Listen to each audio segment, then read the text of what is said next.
ভারত নিয়ন্ত্রিত জম্মু কাশ্মীরের পেহেলগামে ভয়াবহ হামলার পর বদলার আগুনে ফুঁসছে নয়াদিল্লি। ধাপে ধাপে পাকিস্তানের সঙ্গে সম্পর্ক ছিন্ন করছে ভারত। অন্যদিকে যুদ্ধের আশঙ্কায় পাল্টা প্রস্তুতিতে ব্যস্ত ইসলামাবাদ। সীমান্তের ঘাঁটিগুলিতে বাড়ানো হচ্ছে সেনা সংখ্যা। করাচি থেকে উঠছে যুদ্ধ বিমান, গন্তব্য লাহোর, রাওয়ালপিন্ডি। যুদ্ধ যেন শুধু সময়ের অপেক্ষা। সেদিনের হামলায় নিহত ২৬ জনের রক্ত শুকায়নি এখনো। তার মধ্যেই বন্ধ হয়েছে ভিসা, আকাশসীমা। সীমান্তে ধরেছে কাঁপন। যুদ্ধ কি কেবল উত্তাপেই সীমাবদ্ধ থাকবে, নাকি লেগেই গেল ভয়াল সংঘর্ষ? কাশ্মীরের পেহেলগামে ভয়াবহ হামলায় নয়াদিল্লি সরাসরি পাকিস্তানকে দায়ী করছে।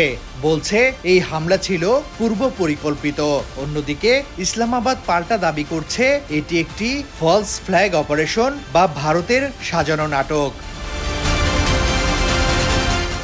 এই হামলা শুধু এক দেশ নয়, পুরো অঞ্চলের ভবিষ্যৎকেই নিয়ে গেছে অন্ধকার গহ্বরে। দিল্লি দ্রুত সিদ্ধান্ত নিয়ে বন্ধ করে দেয় পাকিস্তানিদের ভিসা, আর ইসলামাবাদ বন্ধ করে দেয় ভারতীয় বিমানের জন্য আকাশপথ। ফ্লাইট ট্র্যাকার দেখাচ্ছে করাচি থেকে একের পর এক সামরিক উড়োজাহাজ উড়ে যাচ্ছে লাহোর ও রাওয়ালপিন্ডি ঘাটির দিকে। যুদ্ধ প্রস্তুতির স্পষ্ট ছবি ছড়িয়ে পড়েছে এক্সে। পাকিস্তানে যে কোনো সময় হামলা করতে পারে ভারত, এমন সম্ভাবনা ঘিরে ধরেছে পাকিস্তানকে। ফলে হুমকি মোকাবেলায় প্রস্তুতি নিচ্ছে পাকিস্তানের সশস্ত্র বাহিনী। ভারতীয় সরকারি কর্মকর্তাদের ক্রমবর্ধমান হুমকির ফলে এ বিশ্বাস দৃঢ় হচ্ছে পাকিস্তানি নিরাপত্তা কর্মকর্তাদের। নাম প্রকাশ না করার শর্তে এমন কথা আল জাজিরাকে জানিয়েছেন পাকিস্তানের এক সামরিক কর্মকর্তা। দুই দেশের সীমান্ত জুড়ে গর্জে উঠছে কামান, থমকে গেছে জনজীবন। রাজনৈতিক ভাষা এখন যুদ্ধ ঘোষণার মতোই সরাসরি। ভারতের প্রতিরক্ষা মন্ত্রী বলছেন এই হামলার জবাব হবে আগুনে আগুনে। আর পাকিস্তানের প্রধানমন্ত্রী হুঁশিয়ারি দিচ্ছেন যুদ্ধ চাপালে জবাব হবে ভয়ঙ্কর।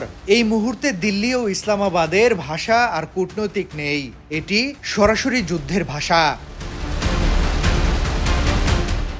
তিনবার যুদ্ধ করা এই দুই দেশের মধ্যে এবারের উত্তেজনা আরো ভয়ানক। পারমাণবিক অস্ত্রের ছায়া, আন্তর্জাতিক চাপ ও ভঙ্গুর রাজনীতি পরিস্থিতিকে করেছে বিস্ফোরণ প্রবণ। এই উত্তেজনার মধ্যেই বৃহস্পতিবার উধমপুরে নতুন সংঘর্ষে প্রাণ গেছে আরেক ভারতীয় সেনার। আর ৩ দিন আগেই কাশ্মীরের অন্য অংশে বন্দুকধারীদের হামলায় প্রাণ গেছে আরো ২৬ পর্যটকের। তৌহিদ হাসান, সময়ের আলো।